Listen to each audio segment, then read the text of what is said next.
달빛 아래 사연 한수 채널 구독자 여러분, 오늘도 시청해주셔서 감사합니다. 행복하고 즐거운 시간 되시길 바라며 오늘의 사연 시작하겠습니다.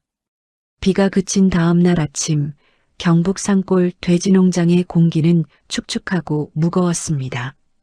어젯밤 내린 장대비가 농장 곳곳에 흙탕물 웅덩이를 만들어 놓았고 돼지우리 주변은 특히 심했어요. 진흙과 배설물이 뒤섞인 물이 우리 안쪽까지 스며들어 있었죠. 그 구석진 공간에 웅크린 채 누워있는 노인의 모습이 희미한 새벽 안개 너머로 보였습니다. 정만수, 72살. 평생을 땀 흘려 일하며 살아온 그의 몸은 이제 남루한 얇은 비닐 조각에 둘둘 말린 채 쇠사슬로 우리 기둥에 묶여 있었어요. 손목과 발목의 쇠사슬은 녹이 슬어 있었고 그가 조금만 움직여도 철컹거리는 소리가 새벽 공기를 가르며 울려 퍼졌습니다. 그의 얼굴은 수척했고 며칠간 제대로 씻지 못한 듯 회색빛 수염이 뒤엉켜 있었죠. 또 헛소리 하셨어요? 며느리 반스레이네의 목소리가 차갑게 울려 퍼졌습니다. 32살의 캄보디아 출신 여성인 그녀는 순박해 보이는 동그란 얼굴에 부드러운 미소를 띠고 있었어요. 하지만 그 눈빛만큼은 냉랭했죠. 그녀는 사료가 담긴 양동이를 들고 천천히 우리 쪽으로 다가왔습니다. 고무장화가 진흙을 밟을 때마다 찰싹거리는 소리가 났어요. 약 먹을 시간이에요. 치매는 계속 악화되니까 약을 거르시면 안 되죠. 스레이네는 사료한 웅큼을 집어 우리 안으로 거칠게 던졌습니다. 노란 쌀겨가 공중에서 흩날리며 정만수의 얼굴과 가슴팍에 부딪혔어요. 몇 알은 그의 입가에 달라붙었고 몇 알은 젖은 바닥에 떨어져 진흙과 뒤섞였죠. 정만수는 몸을 움츠리며 고개를 돌렸지만 쇠사슬이 팽팽해지며 더 이상 피할 수 없었습니다. 이 약 드시면 좀 나아지실 거예요. 안 그러면 계속 이상한 소리만 하시잖아요. 스레이네는 주머니에서 스마트폰을 꺼내 화면을 확인했어요.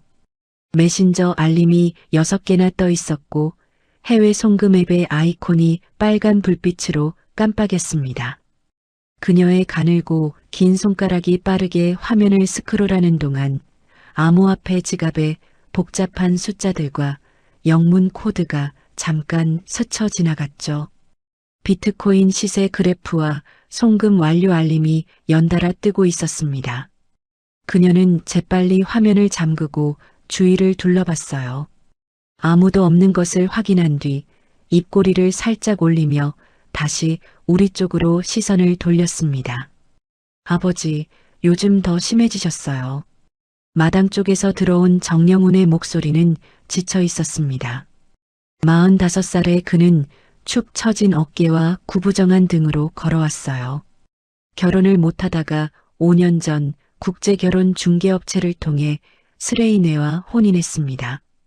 소심하고 우유부단한 성격 탓에 평생 이 농장에서만 살았던 그는 아내의 말이라면 무조건 믿었죠. 치매가 점점 심해지니까 이렇게라도 해야 다치지 않으시잖아요. 지난번에도 헛간에서 넘어지실 뻔했고요. 정영훈의 목소리에는 자기 합리화가 묻어 있었어요. 그는 아버지를 직접 보지 않으려 고개를 돌린 채 말을 이어갔습니다. 의사 선생님도 그러셨어요. 중증 치매 환자는 보호자가 항상 지켜봐야 한다고. 우리가 일하러 나가면 혼자 계시잖아요. 이게 안전한 방법이라고요. 정만수의 손목에는 쇠사슬이 며칠간 문질러 생긴 붉은 상처가 선명했습니다. 살같이 벗겨진 부분도 있었고 군데군데 피딱지가 앉아 있었어요. 바닥에는 철제 버클이 녹물을 흘리며 굴러다녔고 비에 젖어서 뭉친 사료 덩어리가 여기저기 흩어져 있었죠. 그의 눈빛은 대부분 흐릿했지만 가끔씩 번쩍이는 정신이 돌아올 때면 입술을 떨며 무언가를 간절히 중얼거렸습니다. 병사들 구해야 별이 13트럭이 넘어져. 그의 목소리는 쉬어 있었고 단어 하나하나를 뱉을 때마다 힘겹게 숨을 들이켰어요. 수십 년 전의 기억이 파편처럼 떠올랐다가 사라지기를 반복했습니다. 또 시작이네요. 스레이네가 한숨을 내쉬며 고개를 저었습니다.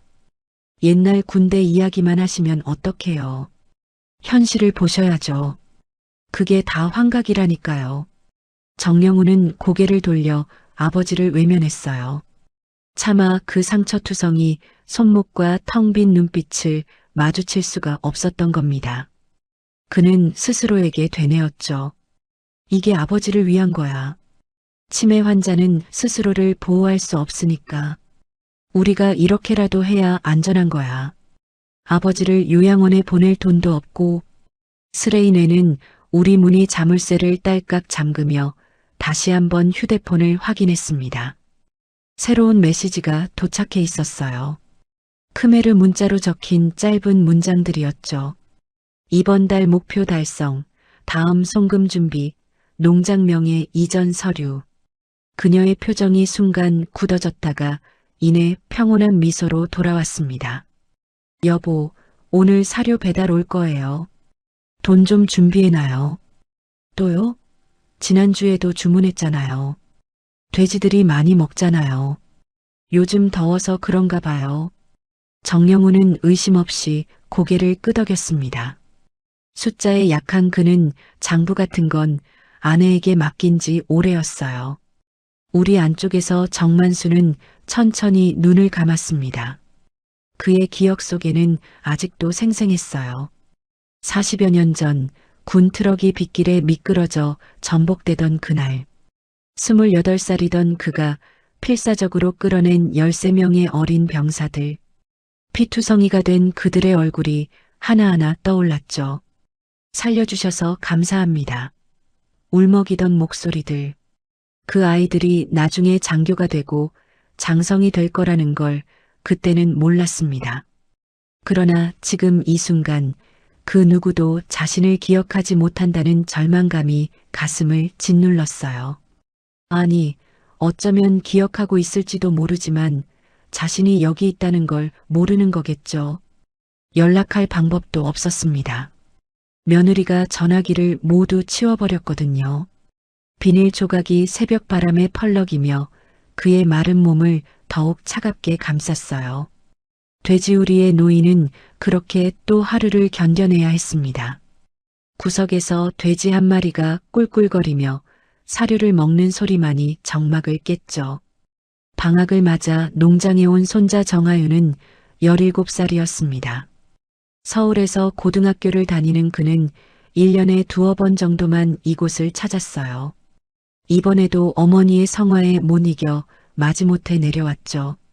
도시 생활에 익숙한 그에게 농장의 냄새와 정적은 언제나 낯설었습니다. 할아버지는 어디 계세요? 하윤이 짐을 풀고 거실로 나오며 물었어요. 평소 같았으면 현관에서부터 반갑게 맞아주시던 할아버지가 보이지 않았거든요. 아, 할아버지, 요즘 많이 편찮으셔. 아버지 정영훈이 어색하게 웃으며 대답했습니다. 치매가 심해지셔서 밖에 나오시면 위험해. 안쪽에서 쉬고 계셔. 병원은 안 가세요? 다녀왔지. 약 드시고 계시고. 하윤아, 너 할아버지한테 함부로 가지 마. 요즘 사람을 못 알아보시고 난폭해지실 때도 있거든. 스레이네가 부엌에서 나오며 부드럽게 미소 지었어요. 하윤아, 배고프지? 이모가 맛있는 거 해줄게. 할아버지는 지금 주무시니까 나중에 깨시면 인사드려. 뭔가 이상했습니다. 할아버지가 그렇게 심하게 아프셨다는 말을 들은 적이 없었어요. 작년 설날만 해도 정정하셨는데 하윤은 찜찜한 기분을 떨칠 수 없었지만 일단 고개를 끄덕이고 자기 방으로 들어갔죠. 그날 밤 잠이 오지 않았습니다. 낯선 농장의 소음들이 귓가를 맴돌았어요. 돼지들이 우는 소리, 바람에 흔들리는 나무 소리, 그리고 그 사이로 희미하게 들려오는 다른 소리. 사람의 신음 같기도 하고 흐느낌 같기도 한 낮은 소리였습니다. 하윤은 침대에서 일어나 창문을 열었어요. 소리는 헛간 쪽에서 들려오는 것 같았죠. 시계를 보니 새벽 2시. 그는 조심스럽게 방문을 열고 복도로 나왔습니다. 아버지와 스레이네의 방에서는 불이 꺼져 있었어요. 슬리퍼를 벗고 맨발로 마루를 걸었습니다. 현관문을 살며시 열고 밖으로 나갔죠. 밤의 공기는 무덥고 습했어요. 풀벌레 소리가 사방에서 울려 퍼졌습니다. 하윤은 휴대폰 손전등을 켜고 헛간 쪽으로 천천히 걸어갔어요. 헛간 문은 반쯤 열려 있었습니다. 안쪽에서 여전히 그 낮은 신음소리가 들려왔죠. 하윤은 심장이 쿵쾅거리는 걸 느끼며 문틈으로 고개를 들이밀었어요. 손전등 불빛이 어둠을 가르며 안쪽을 비쳤습니다. 그리고 그는 얼어붙었습니다. 돼지우리 구석, 쇠사슬에 묶인 채 웅크리고 있는 노인의 모습이 보였어요. 비닐에 감싼 앙상한 몸, 손목에 붉은 상처, 바닥에 흩어진 철제 버클과 젖어 뭉친 사료. 그것이 할아버지라는 걸 깨닫는 데는 몇 초가 걸렸습니다.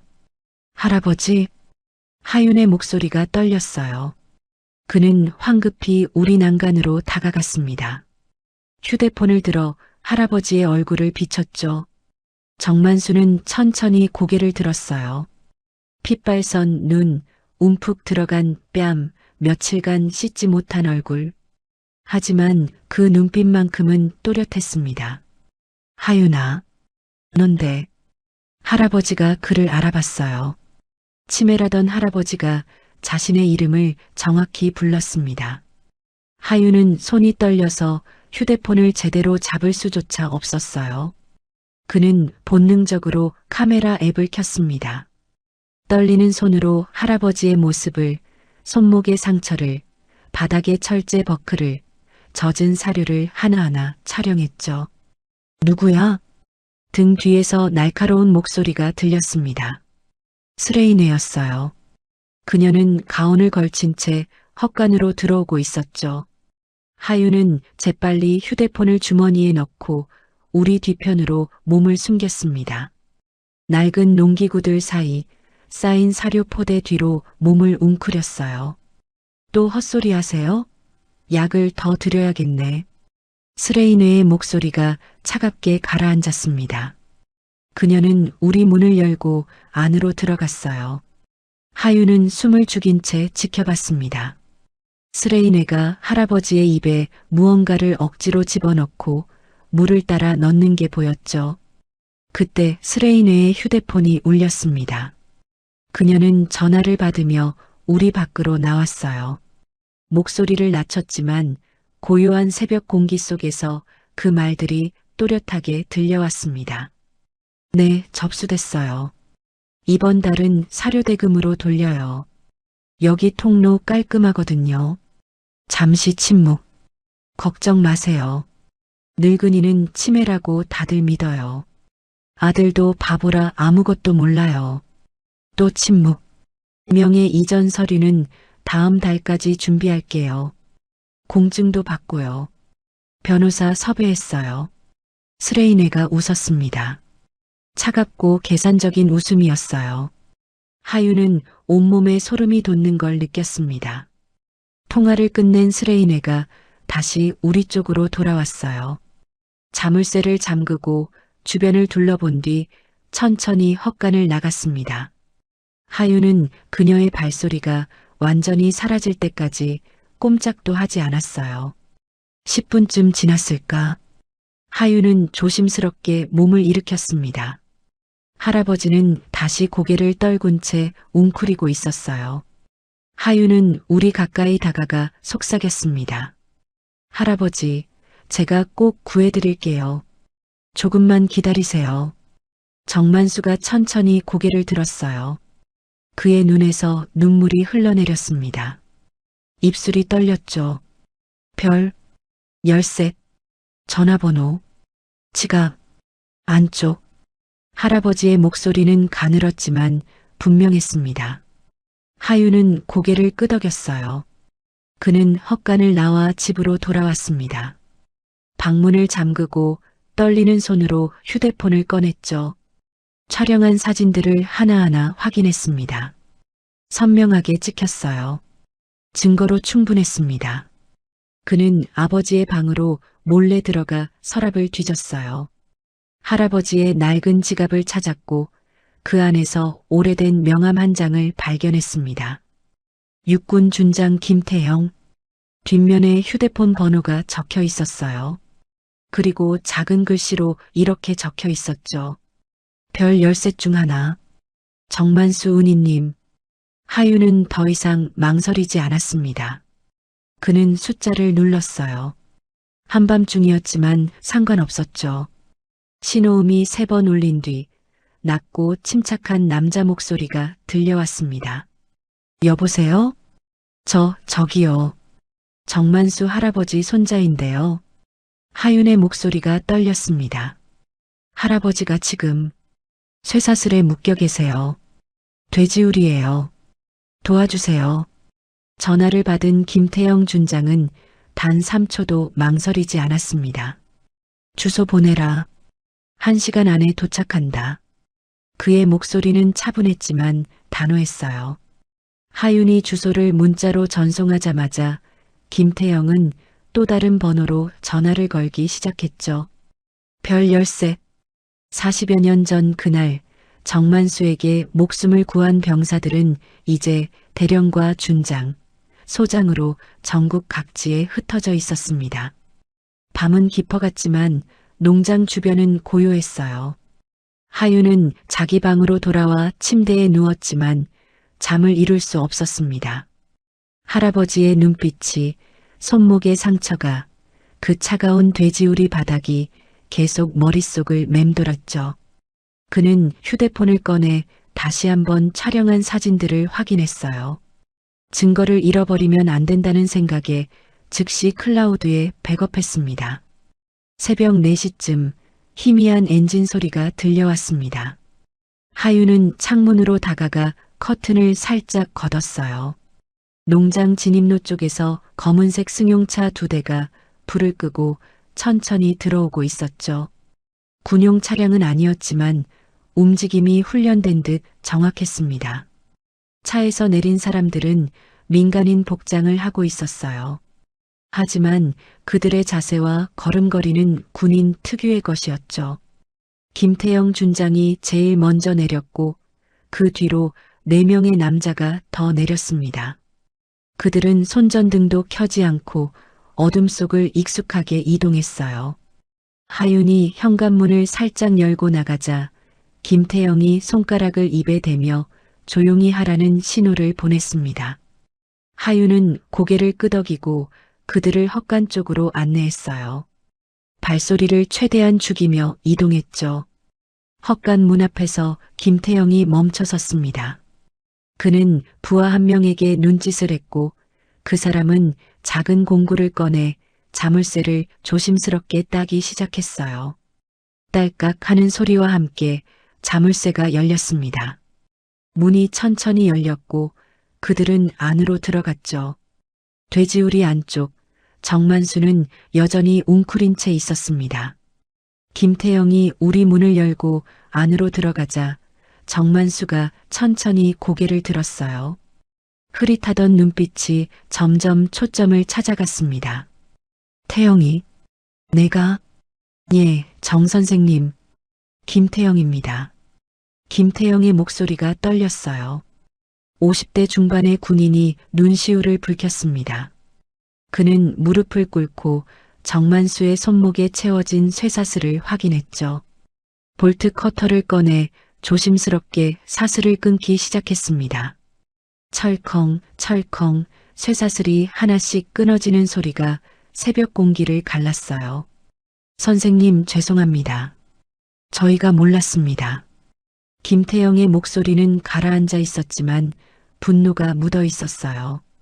그는 정만수를 조심스럽게 일으켜 세우며 비닐을 벗겨냈습니다. 정만수의 몸은 상상 이상으로 말라 있었죠. 갈비뼈가 훤히 드러나 보였고 손목과 발목의 상처에서는 진물이 배어나오고 있었습니다. 사진 찍어. 모든 각도에서. 증거 확보가 최우선이다. 김태영의 명령에 따라 부하들이 전문 카메라를 꺼내 우리 안팎을 촬영하기 시작했어요. 쇠사슬, 상처, 사료, 바닥의 배설물 흔적, 모든 것을 빠짐없이 기록했습니다.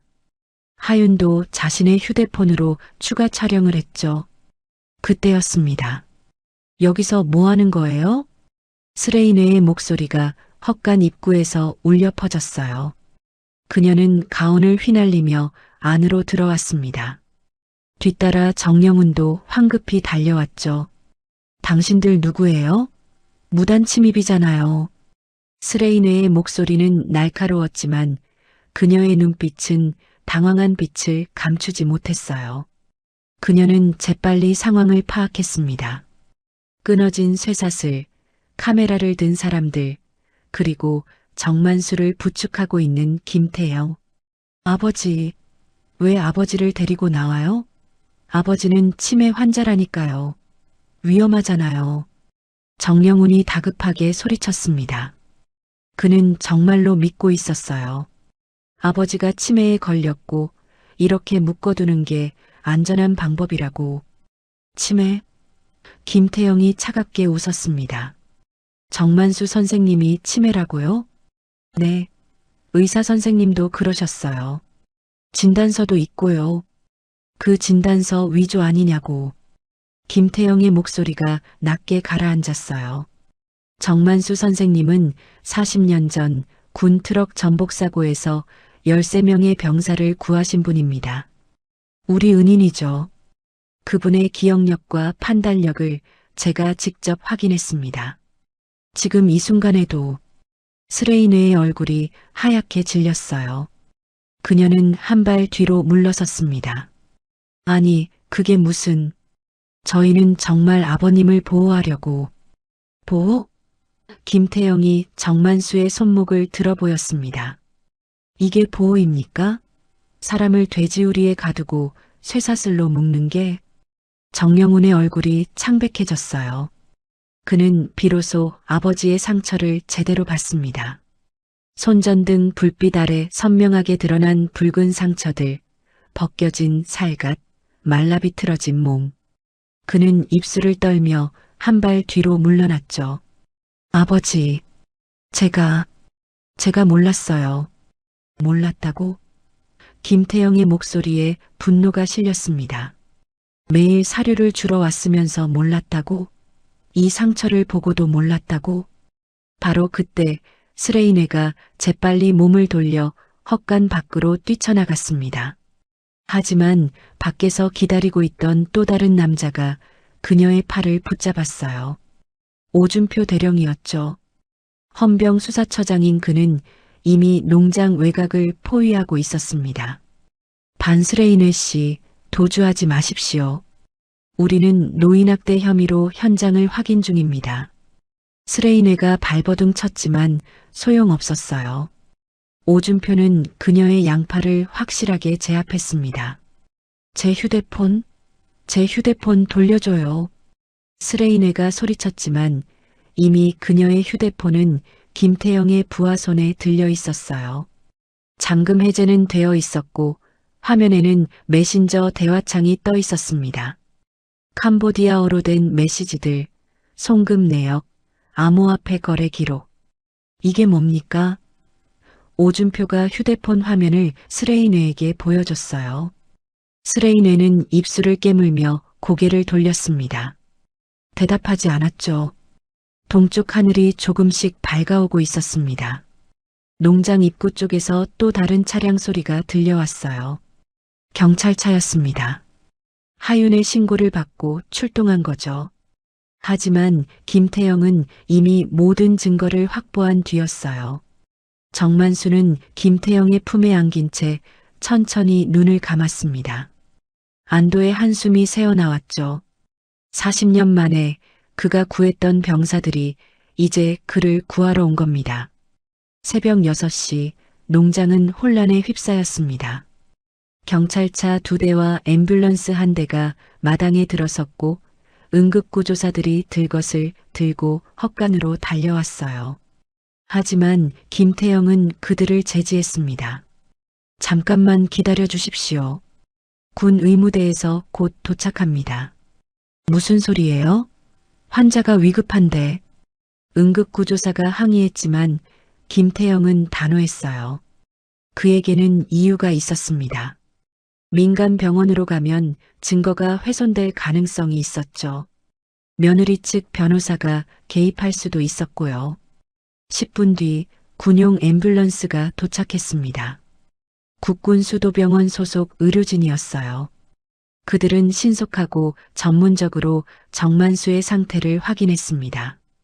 혈압, 맥박, 체온, 탈수 정도, 상처 감염 여부를 하나하나 체크했죠. 중증 탈수와 영양실조입니다. 상처 부위에 감염 징후도 보이고요. 즉시 병원으로 이송해야 합니다. 군의관의 목소리는 침착했지만 심각했어요. 그들은 정만수를 들것에 조심스럽게 옮겼습니다. 링거를 꽂고 산소 마스크를 씌웠죠. 정만수는 희미하게 눈을 뜨고 하윤을 찾았어요. 할아버지, 걱정 마세요. 제가 따라갈게요. 하윤이 할아버지의 손을 잡았습니다. 거칠고 주름진 손이었지만 여전히 따뜻했어요. 정만수는 고개를 끄덕이며 희미하게 미소 지었습니다. 착한 녀석? 고맙다. 앰뷸런스가 출발하자 오준표 대령이 본격적으로 움직이기 시작했어요. 그는 경찰에게 협조를 요청했고 농장 전체를 임시 봉쇄했습니다. 누구도 들어오거나 나갈 수 없었죠. 정영훈 씨, 반스레인회 씨, 2분 모두 조사를 받으셔야 합니다. 노인학대 혐의는 명백합니다. 오준표의 말에 정영훈은 그 자리에 주저앉았어요. 그의 손은 떨리고 있었고 얼굴은 흑빛이었습니다. 뒤늦게 깨달은 거죠. 자신이 무슨 짓을 했는지. 저는 정말 아버지가 치매인 줄. 아내가 그렇게 말해서. 변명은 조사실에서 하십시오. 하지만 스레인회는 달랐어요. 그녀는 여전히 침착함을 유지하려 애쓰고 있었습니다. 두 손이 뒤로 묶인 채였지만 표정은 오히려 억울하다는 듯 했죠. 저는 피해자예요. 캄보디아에서 속아서 여기 왔어요. 시아버지를 학대한 게 아니라 보호하려고 했던 거라고요. 그렇습니까? 오준표가 그녀의 휴대폰을 꺼내 들었습니다. 그럼 이송금 내역은 뭡니까? 매달 300만 원에서 500만 원씩 해외로 나가고 있는데요. 스레인회의 얼굴이 굳어졌어요. 가족한테 보내는 거예요. 본국에 부모님이 계시거든요. 부모님 명의가 아니던데요. 여러 계좌로 분산되어 있고 일부는 암호화폐로 전환되고 있습니다. 오준표는 이미 휴대폰 내용을 대략 확인한 상태였어요. 전문 디지털 포렌식 팀이 도착하기 전까지 최대한 많은 정보를 파악해 둔 거죠. 그리고 이 메시지는요. 이번 달은 사료 대금으로 돌려. 여기 통로 깔끔해. 이게 무슨 뜻입니까? 스레인회는 입을 다물었습니다. 더 이상 대답하지 않았어요. 바로 그때 농장 외곽에서 차량 소리가 또 들려왔습니다. 이번엔 검은색 밴이었어요. 번호판을 보니 외지 차량이었죠. 오준표가 즉시 부하들에게 신호를 보냈고 그들은 진입로를 차단했습니다. 밴은 멈춰섰어요. 잠시 망설이는 듯 하더니 갑자기 후진하기 시작했습니다. 하지만 이미 늦었죠.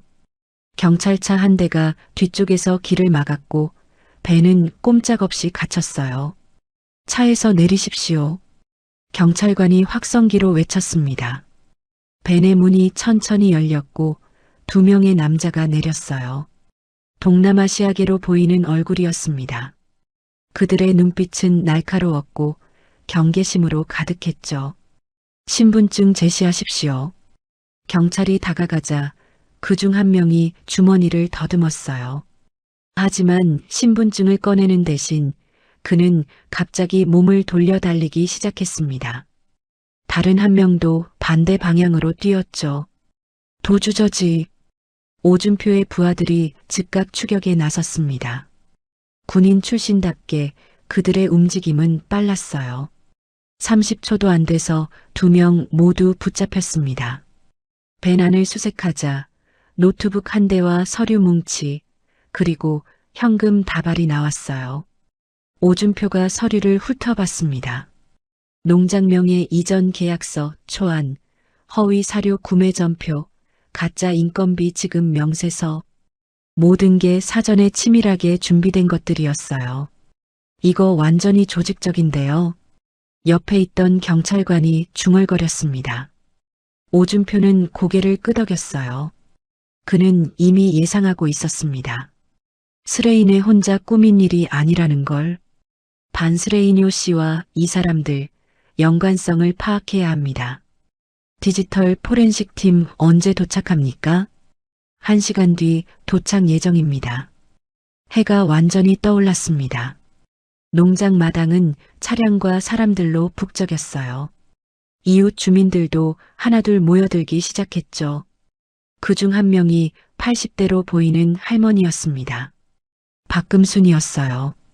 아니, 무슨 일이요? 박금순이 지팡이를 짚고 다가왔습니다. 그녀는 떨리는 손으로 난간을 붙잡으며 헛간 쪽을 바라봤어요. 할매, 여기 위험하니까 들어가 계세요. 경찰관이 제지했지만 박금순은 고개를 저었습니다. 위험은 무슨, 나 증인이요. 저 며느리가 물 들이붓고 때리는 거 몇 번이나 봤다고.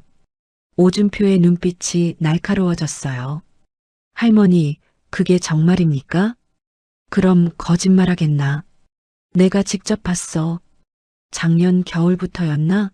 소리 지르고 물 끼얹고 몽둥이 들고 우리 안 들어가는 거 여러 번 봤다니까. 왜 신고하지 않으셨습니까?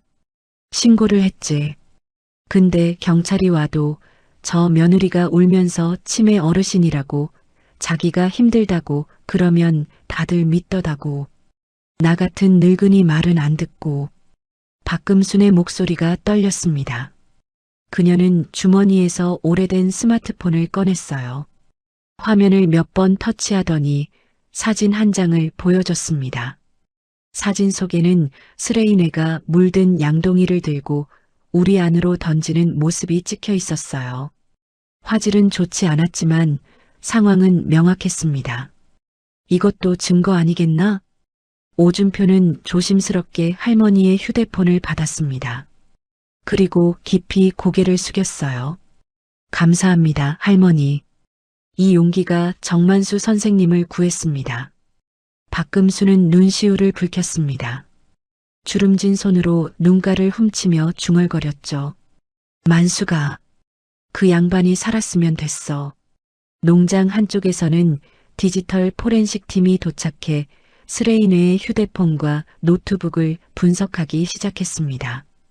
암호화된 메신저, 삭제된 파일, 은닉된 계좌 정보, 모든 게 하나씩 드러나고 있었어요. 정영우는 마당 한 구석에 주저앉아 있었습니다. 고개를 들 수조차 없었죠. 그의 귓가에는 아버지의 신음소리가, 쇠사슬이 철컹거리던 소리가 계속 맴돌았습니다. 사흘이 지났습니다. 국군수도병원 특실에 입원한 정만수는 링거를 맞으며 조금씩 기력을 회복하고 있었어요. 의료진은 그의 회복 속도에 놀라움을 표했습니다. 72살의 나이에도 불구하고 기본 체력이 탄탄했던 거죠. 평생 일하며 단련된 몸이었습니다. 하유는 할아버지 곁을 지켰어요. 학교는 잠시 쉬기로 했습니다. 어머니도 서울에서 급히 내려왔지만 정작 정영우는 구치소에 수감된 상태였죠. 노인학대 방조 및 공모 혐의로 긴급 체포됐어요. 하윤아, 물 좀. 정만수가 가느다란 목소리로 말했습니다. 하윤은 재빨리 컵에 물을 따라 빨대를 꽂아드렸어요. 할아버지는 천천히 물을 마시며 눈을 감았습니다. 할아버지, 괜찮으세요? 괜찮다. 이제 괜찮아. 정만수의 손목에는 하얀 붕대가 감겨 있었어요. 상처가 깊어서 봉합수술을 받았습니다. 발목도 마찬가지였죠. 의사는 최소 한 달은 입원 치료가 필요하다고 했어요. 병실 문이 열리고 김태영 준장이 들어왔습니다. 그의 손에는 서류 봉투가 들려 있었어요. 선생님, 진행 상황 보고 드리러 왔습니다. 김태영은 의자를 끌어당겨 앉았습니다. 그는 봉투에서 서류를 꺼내 펼쳤어요. 디지털 포렌식 결과가 나왔습니다. 며느리 반스레인에는 캄보디아 현지 스캠 조직과 연결돼 있었어요. 그녀가 한국에 온 것도 처음부터 계획된 일이었습니다. 하윤이 숨을 죽이고 들었어요. 김태영은 계속 설명했습니다. 국제결혼 중개업체도 조사 중입니다. 일부 업체들이 조직과 결탁해서 취약한 한국 남성들을 타깃으로 삼았던 거죠. 결혼 후에는 재산을 빼돌리고 농장이나 부동산을 자금 세탁 통로로 활용했습니다. 정만수는 눈을 감은 채 듣고 있었어요. 표정은 평온했지만 주먹은 이불을 꽉 쥐고 있었습니다. 휴대폰에서 나온 메시지 내용이 결정적이었습니다. 캄보디아어와 영어가 섞인 대화였는데 번역 결과 명확했어요. 농장 명의를 넘겨받으면 즉시 매각, 노인은 요양원 보내고 아들은 빚더미에 앉힐 것, 한국 당국은 가족 문제로 생각해서 개입 안 함이라는 내용이었습니다. 김태영의 목소리가 낮게 가라앉았어요. 더 충격적인 건 이게 스레인의 혼자만의 계획이 아니었다는 겁니다.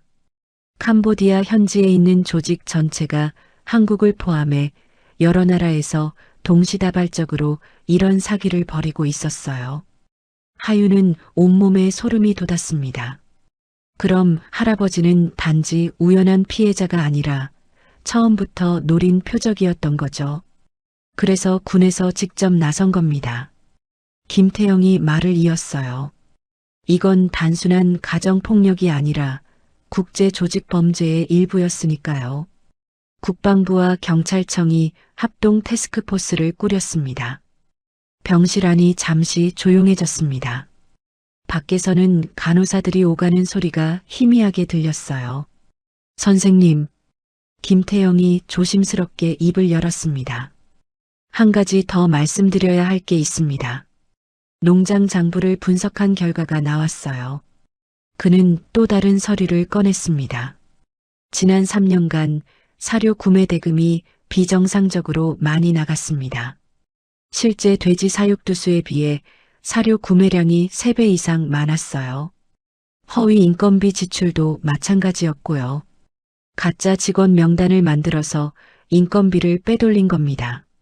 얼마나 빼갔습니까? 정만수가 힘겹게 물었습니다. 대략 1억 5천만 원 정도로 추정됩니다. 선생님이 평생 모은 돈이었죠. 정만수의 눈에서 눈물이 흘러내렸어요. 분노가 아니었습니다. 허탈함이었죠. 평생을 일해서 모은 돈이, 가족을 위해 아껴둔 돈이 이렇게 사라진 겁니다. 아버지, 하윤이 할아버지의 손을 잡았어요. 거칠고 굳은 살 박힌 그 손이 떨리고 있었습니다. 괜찮다. 정만수가 고개를 저었습니다. 돈은 다시 벌 수 있어. 하지만 그는 말을 잇지 못했어요. 정말 아픈 건 돈이 아니었습니다. 아들이었죠. 자신이 평생 키운 아들이 자신을 돼지우리에 가둔 채 외면했다는 사실. 그게 제일 아팠습니다. 김태영은 조용히 기다렸어요. 정만수가 감정을 추스를 시간을 주는 거였죠. 그리고 좋은 소식도 있습니다. 김태영이 다시 입을 열었습니다. 검찰이 빼돌린 자금 추적에 성공했어요. 암호화폐로 전환된 일부를 제외하고는 대부분 동결 조치됐습니다. 회수 가능성이 높습니다. 정만수가 천천히 고개를 들었어요. 희미하게 미소 지었습니다. 고맙네. 자네들이 아니었으면 아닙니다, 선생님. 김태영이 단호하게 말했습니다. 40년 전 그날 선생님이 우리를 구하지 않으셨다면 우리는 지금 여기 없었을 겁니다. 이건 단지 빚을 갚는 거예요. 병실 문이 다시 열렸습니다. 이번엔 오준표 대령이었어요. 그의 표정은 심각했습니다. 준장님, 급보입니다. 김태영이 자리에서 일어났어요. 오준표가 태블릿을 건넸습니다. 화면에는 외신 뉴스가 떠 있었죠. 캄보디아 스캠 콤파운드 대규모 검거, 2,100여 명 체포. 김태영이 기사를 빠르게 훑어봤습니다. 캄보디아 정부가 한국, 중국, 일본 등 여러 나라와 공조해서 대대적인 단속에 나선 거였어요. 푸놈펜과 시아누쿠빌 일대의 불법 스캠 센터들이 일제히 급습당했습니다. 타이밍이 절묘하네요. 김태영이 중얼거렸습니다. 우리가 스레이네를 잡은 게 며칠 전인데 한국 정부가 강력하게 요청했던 게 효과를 본 것 같습니다. 오준표가 설명했어요. 외교부와 법무부가 캄보디아 당국에 계속 압박했거든요. 한국 청년들이 스캠에 희생된 사건도 있었고요. 김태영은 고개를 끄덕였습니다. 그는 다시 정만수에게로 시선을 돌렸어요. 선생님, 이제 큰 흐름이 바뀌고 있습니다. 스레이네 같은 사람들이 더 이상 활동하지 못하게 될 겁니다. 정만수는 창밖을 바라봤어요. 햇빛이 따스하게 들어오고 있었습니다. 병실 창문 너머로 서울 시내가 보였죠. 자유로운 세상이었습니다. 내 아들은 어떻게 됩니까? 정만수가 조심스럽게 물었습니다. 목소리에 여전히 애정이 묻어 있었어요. 그토록 배신당했는데도 여전히 아들을 걱정하는 아버지였습니다. 김태영은 잠시 망설였어요. 하지만 거짓말할 수는 없었습니다. 구속영장이 청구됐습니다. 노인학대 방조죄로요. 하지만 검찰에서는 선생님의 의견을 존중하겠다고 했습니다. 처벌 수위를 결정할 때요. 정만수는 눈을 감았습니다. 긴 한숨이 새어나왔어요. 그는 한참을 생각하다가 입을 열었습니다. 아들이 면회를 원하면 만나주겠습니다. 일주일이 흘렀습니다. 사건은 언론에 대대적으로 보도됐어요. 국제결혼 사기와 노인학대의 실체, 캄보디아 스캠 조직의 한국 침투, 돼지우리에 갇힌 전쟁 영웅. 자극적인 제목들이 포털 사이트 메인을 장식했죠. 여론은 들끓었습니다. 댓글창에는 분노와 안타까움이 뒤섞였어요. 일부는 정영훈을 맹비난했고 일부는 그도 피해자라며 동정했습니다. 하지만 대다수는 정만수에게 연민을 표했죠. 검찰 조사실에서 반스레인회는 끝까지 자신을 피해자로 포장하려 했습니다. 눈물을 흘리며 캄보디아에서 속아서 왔다고 자신도 조직의 피해자라고 주장했어요. 하지만 증거는 명백했습니다. 휴대폰 메시지, 송금 내역, 암호화폐 거래 기록, 그리고 박금순 할머니의 증언과 사진. 피고인은 계획적으로 범행을 저질렀습니다. 검사가 서류를 정리하며 말했습니다. 국제결혼을 가장에 입국한 뒤 시아버지를 고립시키고 학대하며 재산을 빼돌렸습니다. 이는 노인학대, 사기, 횡령, 자금 세탁에 해당합니다. 스레인회의 변호사가 반박했어요. 제 의뢰인은 언어 장벽과 문화적 차이 때문에 오해를 받았을 뿐입니다. 치매 환자를 돌보는 과정에서 부적절한 방법을 사용한 것은 인정하지만 범죄 의도는 없었습니다. 그럼 이 송금 내역은 어떻게 설명하시겠습니까? 검사가 서류를 내밀었습니다. 3년간 1억 5천만 원이 해외로 빠져나갔고 그중 3천만 원은 암호화폐로 전환됐습니다. 이게 단순한 오해입니까? 변호사는 말문이 막혔어요. 스레인회는 고개를 숙인 채 입술을 깨물었습니다. 같은 시각 구치소 면회실에서는 정영훈이 아내를 기다리고 있었어요. 아니, 이제는 전 아내라고 해야 할까요? 이혼 서류가 이미 법원에 제출된 상태였습니다. 면회실 문이 열렸습니다. 하지만 들어온 사람은 아내가 아니라 아버지였어요. 정만수였습니다.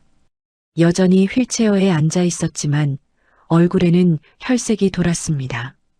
정영훈은 그 자리에서 얼어붙었어요. 아버지와 눈을 마주칠 수가 없었습니다. 그는 고개를 떨구고 두 손으로 얼굴을 감쌌죠. 아버지, 아버지. 목이 메어 더 이상 말이 나오지 않았습니다. 정만수는 조용히 휠체어를 밀어 아들 앞으로 다가왔어요. 투명한 아크릴 칸막이를 사이에 두고 두 사람이 마주 앉았습니다. 영훈아. 정만수의 목소리는 떨렸지만 부드러웠어요. 아버지, 죄송합니다. 제가 짐승이었습니다. 아버지를 그렇게. 정영훈은 울먹였습니다. 50 가까운 나이에도 그는 아버지 앞에서 어린아이처럼 울었어요. 코를 훌쩍이며 손등으로 눈물을 닦으며. 나는 괜찮다. 정만수가 말했습니다. 내가 속은 거야. 나쁜 사람한테. 아니요, 아버지. 정영훈이 고개를 저었어요. 저는 알았어야 했어요. 매일 사료를 갖다 드리면서 아버지 손목의 상처를 보면서도 모른 척했어요. 아내 말만 믿고 편한 쪽으로만 생각했어요. 그의 목소리가 점점 커졌습니다. 저는 비겁했어요. 아버지가 고통받는 걸 알면서도 그게 제 책임이 될까봐 외면했어요. 제가 괴물이에요. 정영훈은 책상을 두 손으로 내리쳤습니다. 쿵 하는 소리가 면회실에 울렸어요. 교도관이 경고의 눈빛을 보냈지만 정만수가 손을 들어 제지했습니다. 영훈아, 그만 울어라. 정만수의 목소리에는 여전히 온기가 있었어요. 아들을 원망하지 않는다는 듯한 톤이었죠. 아버지는 나를 용서하실 건가요? 용서할 것도 없다. 너도 피해자야. 아닙니다. 정영훈이 소리쳤어요. 저는 피해자가 아니에요. 저는 가해자입니다. 제 손으로 아버지를 그 우리에 가뒀어요. 제 눈으로 보고도 아무것도 안 했어요. 면회실이 조용해졌습니다. 정영훈의 울음소리만 메아리 쳤어요. 정만수는 천천히 손을 들었습니다. 아크릴 칸막이에 손바닥을 댔어요. 하얀 붕대가 감긴 손이었습니다. 정영훈도 떨리는 손을 들어 아버지의 손과 맞댔죠. 투명한 벽을 사이에 두고 영훈아, 들어라. 정만수가 말했습니다. 너는 약했어. 비겁했고 하지만 악하지는 않았다. 악한 건 그 여자였어. 아버지, 나는 내가 변하길 바란다. 감옥에서 나오면 사람답게 살아라. 그게 나한테 할 수 있는 유일한 보답이야. 정영훈은 고개를 끄덕였습니다. 눈물이 계속 흘러내렸어요. 그리고 하윤이 잘 키워라. 그 아이는 착하다. 너보다 훨씬. 정만수가 희미하게 웃었습니다. 정영훈도 따라 웃으려 했지만 얼굴이 일그러질 뿐이었어요. 면회 시간이 끝났습니다. 교도관이 다가왔어요. 정만수는 천천히 휠체어를 돌렸습니다. 정영훈은 그 뒷모습을 지켜봤죠. 굽은 등, 하얀 머리, 휠체어 바퀴가 돌아가는 소리. 아버지, 정영훈이 마지막으로 외쳤습니다. 사랑합니다. 정만수는 멈춰 섰어요. 고개를 돌리지는 않았습니다. 하지만 그의 어깨가 살짝 떨리는 게 보였죠. 그는 천천히 손을 들어 흔들었습니다. 그리고 면회실 문을 나갔어요. 복도에서 하윤이 기다리고 있었습니다. 할아버지의 휠체어를 밀며 그가 조심스럽게 물었어요. 할아버지, 괜찮으세요? 괜찮다. 조금. 마음이 편해졌어. 정만수는 눈가를 닦았습니다. 하윤은 아무 말 하지 않았어요. 그저 묵묵히 휠체어를 밀었습니다. 그날 저녁 검찰은 반스레이네에게 징역 12년을 구형했습니다. 노인학대, 사기, 횡령, 자금 세탁 혐의였죠. 정영훈에게는 징역 3년에 집행유예 5년이 구형됐습니다. 법정에서 진심으로 반성하는 모습을 보였고 피해자인 정만수가 선처를 탄원했기 때문이었어요. 국제결혼중개업체 대표와 직원들도 기소됐습니다. 그들은 스레이네가 스캠 조직 출신이라는 걸 알면서도 묵인했고 서류를 조작해줬어요. 수십 명의 한국 남성들이 같은 방식으로 피해를 입었다는 게 드러났습니다. 뉴스에서는 캄보디아 스캠 센터 검거 소식이 연일 보도됐어요. 한국 정부는 여행 금지 조치를 강화했고 피해자, 가족들을 위한 지원 태스크포스를 꾸렸습니다. 외교부는 캄보디아 정부와 긴밀히 협력하며 한국인 피해자 송환 작업을 진행했죠. 병실로 돌아온 정만수는 창밖을 바라봤어요. 서울의 야경이 반짝이고 있었습니다. 그는 손자에게 조용히 말했습니다. 하윤아, 내가 전화하지 않았으면 나는 죽었을 거야. 할아버지, 고맙다. 정말 고맙다. 하윤은 할아버지의 손을 꽉 잡았어요. 그 거칠고 따뜻한 손을. 두 사람은 말없이 창밖을 바라봤습니다. 어둠 속에서 빛나는 도시를, 여전히 돌아가고 있는 세상을. 보름이 더 지났습니다. 정만수는 병원에서 퇴원할 수 있을 만큼 회복했어요. 손목과 발목의 상처도 많이 나았고 체중도 5kg 가까이 늘었습니다. 의사는 기적이라고 말했죠. 하지만 정만수 본인은 알고 있었어요. 이게 기적이 아니라 살아야 할 이유가 생겼기 때문이라는 걸. 퇴원날 아침, 병실 앞에는 예상치 못한 광경이 펼쳐졌습니다. 복도에 장성들이 도열해 있었어요. 김태영 준장을 비롯해 별 13 중 9명이 직접 왔습니다. 나머지 넷은 해외 파병 중이거나 작전 지역에 있어서 영상 통화로 참여했죠. 차렷, 경례. 김태영의 구령이 울려 퍼졌습니다. 장성들이 일제히 거수 경례를 붙였어요. 복도를 지나가던 간호사들과 환자들이 멈춰서서 지켜봤습니다. 무슨 일인지 몰라도 뭔가 엄숙하고 중요한 순간이라는 걸 느낄 수 있었죠. 휠체어에 앉은 정만수는 당황스러워했어요. 손을 저으며 말했습니다. 이게 무슨, 너무 과하네. 아닙니다, 선생님. 김태영이 다가와 무릎을 꿇었습니다. 40년 전 그날 선생님이 우리를 구하셨습니다.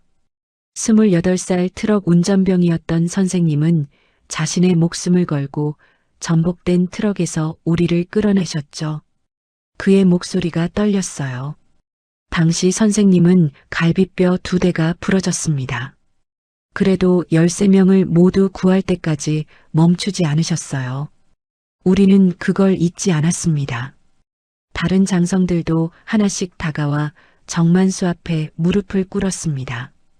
50대, 60대의 장성들이었지만 그 순간만큼은 20살 어린 병사로 돌아간 듯한 얼굴이었어요. 선생님 덕분에 저는 딸 결혼식을 볼 수 있었습니다. 선생님 덕분에 저는 손자를 안을 수 있었습니다. 선생님 덕분에 저는 이 계급장을 달 수 있었습니다. 한 명 한 명의 말이 이어졌습니다. 정만수의 눈에서 눈물이 흘러내렸어요. 그는 고개를 저으며 중얼거렸죠. 나는 그냥 해야 할 일을 했을 뿐인데. 그게 영웅입니다, 선생님. 김태영이 단호하게 말했습니다. 해야 할 일을 목숨을 걸고 하는 것. 그게 영웅의 정의입니다. 김태영은 주머니에서 작은 상자를 꺼냈어요. 상자를 열자 금빛 메달이 들어 있었습니다. 국방부 장관 명의의 표창장과 함께였죠. 뒤늦었지만 40년 전 그날의 공로를 인정받으셨습니다. 국가유공자로 등록되셨고 이 표창은 그 증표입니다. 김태영이 직접 메달을 정만수의 가슴에 달아줬습니다. 복도에 모인 사람들이 박수를 쳤어요. 간호사들도 환자들도 보호자들도 모두 박수를 쳤습니다. 하윤은 할아버지 옆에 서서 눈물을 훔쳤어요. 이게 진짜 할아버지의 모습이구나. 평생 숨기고 살았던 영웅의 모습. 그리고 한 가지 더 말씀드릴 게 있습니다. 김태영이 말을 이었어요. 농장은 어떻게 하시겠습니까? 정만수는 잠시 생각했습니다. 그곳은 이제 악몽의 현장이었어요. 돼지우리, 쇠사슬, 차가운 바닥. 모든 게 고통의 기억이었죠. 팔겠네. 정만수가 조용히 말했습니다. 다시는 가고 싶지 않아. 알겠습니다. 김태영이 고개를 끄덕였습니다. 하지만 그 전에 우리가 하나 제안을 드리고 싶습니다. 그는 태블릿을 꺼내 화면을 보여줬어요. 거기에는 농장 재설계 도면이 그려져 있었습니다. 국방부와 보훈처가 협력해서 그 농장을 노인 복지센터로 바꾸려고 합니다. 특히 홀로 사시는 국가유공자 어르신들과 학대 피해 노인분들을 위한 공간으로요. 도면에는 깔끔한 건물들이 그려져 있었어요. 의료시설, 식당, 공동 거실, 작은 텃밭, 그리고 돼지우리가 있던 자리에는 작은 공원이 계획되어 있었습니다. 거기에 선생님의 이름을 붙이고 싶습니다. 정만수 희망센터라고요. 선생님의 경험이 다른 피해자들에게 희망이 될 수 있도록. 정만수는 화면을 오래 바라봤어요. 고통의 장소가 희망의 장소로 바뀌는 모습을. 그는 천천히 고개를 끄덕였습니다. 좋네. 그렇게 하세. 박수 소리가 다시 울려 퍼졌습니다. 이번엔 더 크고 따뜻했어요. 오후 정만수는 병원 옥상 정원에 나왔습니다. 휠체어를 밀어주는 하윤과 함께요. 가을 햇살이 따스했고 바람은 선선했습니다. 할아버지, 앞으로 어디서 사실 거예요? 하윤이 조심스럽게 물었습니다. 농장은 팔기로 했고 정영우는 감옥에 있었죠. 집이 없어진 셈이었어요. 글쎄, 생각 중이야. 서울로 오세요. 저희 집에서 같이 사시면 안 돼요? 하윤의 제안에 정만수는 웃었습니다. 너희 어머니가 싫어하실 거야. 아니에요. 엄마도 할아버지 모시고 싶대요. 제가 물어봤어요. 정만수는 손자의 머리를 쓰다듬었어요. 17살, 이제 거의 어른이 된 손자. 그 손자가 자신을 구했습니다. 고맙다, 하윤아. 정말 고맙다. 할아버지. 하윤이 망설이다 물었어요. 그때 돼지우리에 계실 때 무슨 생각하셨어요? 정만수는 잠시 말이 없었습니다. 먼 산을 바라보며 천천히 입을 열었어요. 별을 봤어? 우리 틈새로 보이는 하늘에 별이 13 보이더라고. 매일 밤 새곤 했지. 하나, 둘, 셋. 13까지. 그럼 조금 덜 외로웠어. 하윤의 눈시울이 붉어졌어요. 그 별들이 날 구하러 올 거라고 믿었어. 언젠가는. 그 믿음이 날 살게 했어. 그래서 별 13이란 말을 계속하신 거군요. 그래. 너는 똑똑하구나. 그 말뜻을 알아들었지. 정만수가 웃었습니다. 오랜만에 진심으로 웃는 얼굴이었어요. 그날 밤 뉴스에서는 특집 보도가 나왔습니다. 돼지우리의 영웅, 별 13이 구하다. 정만수의 이야기가 전국에 알려졌어요. 시청자들은 울었고 분노했고 감동했습니다. 댓글창에는 응원의 메시지가 쏟아졌어요. 할아버지, 힘내세요. 이게 나라냐. 며느리 중영을, 손자가 기특하다. 수많은 반응들이었습니다. 하지만 정만수는 뉴스를 보지 않았어요. 그는 병실 창가에 서서 밤하늘을 올려다봤습니다. 서울의 불빛 때문에 별은 잘 보이지 않았지만 그는 알고 있었어요. 저 위에 별이 있다는 걸. 그리고 그 별들이 자신을 지켜봤다는 걸. 고맙다. 그가 조용히 중얼거렸습니다. 정말 고맙다. 6개월이 흘렀습니다. 봄이 왔고 경북 산골의 그 농장은 완전히 달라져 있었어요. 낡은 헛간은 철거됐고 그 자리에는 깔끔한 2층짜리 건물이 들어섰습니다. 돼지우리가 있던 곳에는 작은 공원이 조성됐죠. 벤치가 놓였고 꽃나무가 심어졌습니다. 입구에는 표지판이 세워져 있었어요. 정만수 희망센터 마이너스 노인 학대 피해자 보호 및 국가유공자 쉼터. 개소식 날 아침 많은 사람들이 모였습니다.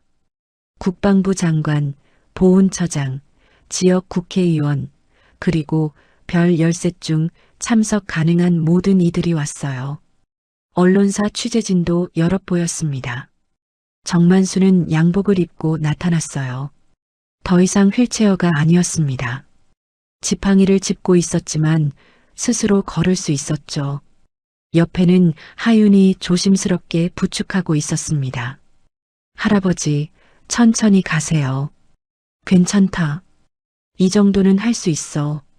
정만수의 얼굴에는 생기가 돌았어요. 체중도 정상으로 돌아왔고 표정도 밝았습니다. 무엇보다 눈빛이 달랐죠. 더 이상 공포나 절망이 아니라 평온함과 희망이 담겨 있었습니다. 정만수 선생님, 이쪽으로 오십시오. 김태영 준장이 안내했습니다. 그는 이제 소장으로 진급해 있었어요. 정만수를 무대 중앙으로 모셨습니다. 국방부 장관이 연단에 올랐습니다. 마이크를 잡고 말을 시작했어요. 오늘 우리는 고통의 장소를 희망의 장소로 바꾸는 역사적인 순간을 맞이했습니다. 정만수 선생님은 40년 전 13명의 생명을 구하셨고 그분들은 이제 은인을 구했습니다. 이것이 진정한 전우회이고 국가가 지켜야 할 가치입니다. 박수 소리가 울려 퍼졌어요. 장관은 정만수에게 감사패를 전달했습니다. 이어서 보훈처장이 발언했습니다. 이 센터는 단순한 쉼터가 아닙니다. 노인 학대 피해자들이 안전하게 머물 수 있는 보호소이자 국가유공자 어르신들이 편히 쉴 수 있는 공간입니다. 의료 지원, 심리 상담, 법률 자문이 모두 무상으로 제공될 것입니다. 정만수가 천천히 마이크 앞으로 나왔습니다. 잠시 침묵이 흘렀어요. 그는 깊게 숨을 들이쉬고 말하기 시작했습니다. 저는 말을 잘 못합니다. 그의 목소리가 떨렸어요. 평생 일만 하고 살았고 많이 배우지도 못했습니다. 하지만 오늘은 꼭 하고 싶은 말이 있어서 나왔습니다. 그는 주변을 둘러봤어요. 모인 사람들, 새로 지어진 건물, 꽃이 핀 공원. 6달 전 저는 저기 돼지우리에 갇혀 있었습니다. 그가 손으로 공원 쪽을 가리켰어요. 사람들이 숙연해졌습니다. 쇠사슬에 묶여서 사람 취급을 못 받으면서 매일 죽고 싶었습니다. 하지만 죽을 수 없었어요. 손자 때문에, 그리고 별 13 때문에. 그는 김태영을 비롯한 장성들을 바라봤어요. 40년 전 제가 구한 아이들이 절 잊지 않았습니다. 그 믿음이 절 살게 했어요. 그리고 정말로 그 아이들이 절 구하러 왔습니다. 정만수의 눈에서 눈물이 흘러내렸습니다. 세상에는 저처럼 고통받는 노인들이 많습니다. 학대당하고 버려지고 잊히는 분들이요. 이 센터가 그분들에게 희망이 됐으면 좋겠습니다. 여기 오시면 안전하다는 걸, 누군가 지켜준다는 걸 느꼈으면 합니다. 그는 마이크를 내려놓으려다 다시 들었어요. 그리고 제 아들에게 하고 싶은 말이 있습니다. 청중들이 술렁였습니다. 정영우는 현재 복역 중이었어요. 하지만 모범수로 인정받아 오늘 개소식에 참석할 수 있도록 외출이 허가됐습니다. 그는 맨 뒤쪽 구석에 조용히 서 있었죠. 교도관이 옆에 동행하고 있었어요. 영훈아, 정만수가 아들을 불렀습니다. 정영우는 고개를 들었어요. 눈이 충혈돼 있었습니다. 나는 너를 용서했다. 너도 피해자였으니까. 하지만 내가 너 자신을 용서하는 건 내 몫이야. 정만수의 목소리는 단호했지만 따뜻했어요. 감옥에서 나오면 새 사람이 되라. 약한 사람을 지키는 사람이 되라. 그게 아버지한테 할 수 있는 진짜 사죄야.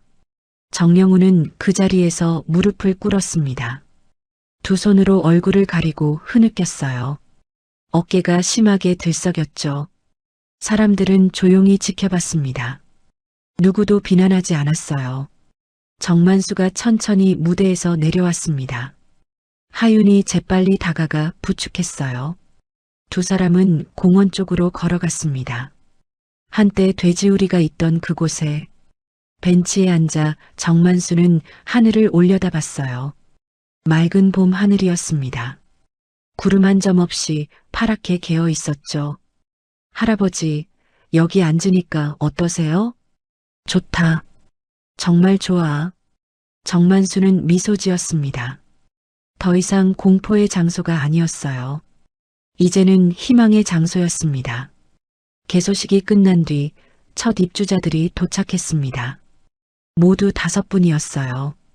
독립유공자 유가족 1분, 노인 학대 피해자 3분, 그리고 홀로 사시던 참전용사 1분. 나이는 모두 70대에서 80대였습니다. 정만수가 직접 입구에서 그분들을 맞이했어요. 어서 오십시오. 여기는 안전합니다. 편히 쉬십시오. 한 할머니가 정만수의 손을 잡았습니다. 주름진 손이 떨리고 있었어요. 고맙습니다. 정말 고맙습니다. 아닙니다. 우리 같이 잘 지내봅시다. 그날 저녁 센터 식당에서 첫 저녁 식사가 준비됐습니다. 메뉴는 된장찌개와 제육볶음, 그리고 여러 가지 나물 반찬이었어요. 소박하지만 정성스러운 식사였죠. 6명의 노인이 한 테이블에 둘러앉았습니다. 처음에는 어색했지만 곧 이야기꽃이 피었어요. 각자의 삶, 고통, 그리고 희망에 대해서. 여기 진짜 좋네요. 오래간만에 편히 잘 수 있을 것 같아요. 참전용사 할아버지가 말했습니다. 그래요. 여기는 안전해요. 아무도 우릴 해치지 않아요. 학대 피해자 할머니가 조용히 대답했어요. 정만수는 밥을 먹으면서 창밖을 바라봤습니다. 해가 지고 있었어요. 노을이 붉게 물들고 있었죠. 아름다운 저녁이었습니다. 그날 밤 정만수는 자기 방에 혼자 앉아 있었어요. 센터 직원들은 그에게도 방을 하나 배정했습니다. 당신이 원하시는 만큼 여기 머물러도 된다고 했죠. 그는 창문을 열었습니다. 시골 밤하늘에는 별이 총총했어요. 도시보다 훨씬 많은 별들이 빛나고 있었습니다. 정만수는 별을 세기 시작했어요. 1, 2, 3, 4, 5, 10새까지 셌습니다. 그리고 웃었어요. 고맙다 얘들아. 너희가 날 구했어. 그는 창문을 닫고 침대에 누웠습니다. 폭신한 이불이 따뜻했어요. 베개는 부드러웠고 방은 고요했습니다. 더 이상 쇠사슬도 차가운 바닥도 돼지 냄새도 없었어요. 정만수는 눈을 감았습니다. 편안한 얼굴로 깊은 잠에 빠져들었죠. 다음 날 아침 센터 마당에서는 입주자들이 모여 가벼운 체조를 했습니다. 직원들의 안내에 따라 팔을 뻗고 허리를 굽히고 다리를 들었어요. 햇살이 따스했고 새들이 지저귀고 있었습니다. 정만수도 그 속에 있었어요. 천천히 하지만 꾸준히 움직이며 옆에는 하윤이 주말을 맞아 내려와 함께 운동하고 있었습니다. 할아버지, 이제 정말 괜찮으신 것 같아요. 그래, 괜찮아. 이제 진짜 괜찮다. 정만수는 하늘을 올려다봤어요. 구름이 천천히 흘러가고 있었습니다. 바람이 불었고 꽃향기가 실려왔죠. 그는 깊게 숨을 들이켰습니다. 자유의 공기를, 존엄의 공기를, 희망의 공기를. 돼지우리의 문은 이제 영원히 닫혔습니다. 그리고 희망의 문이 활짝 열렸어요.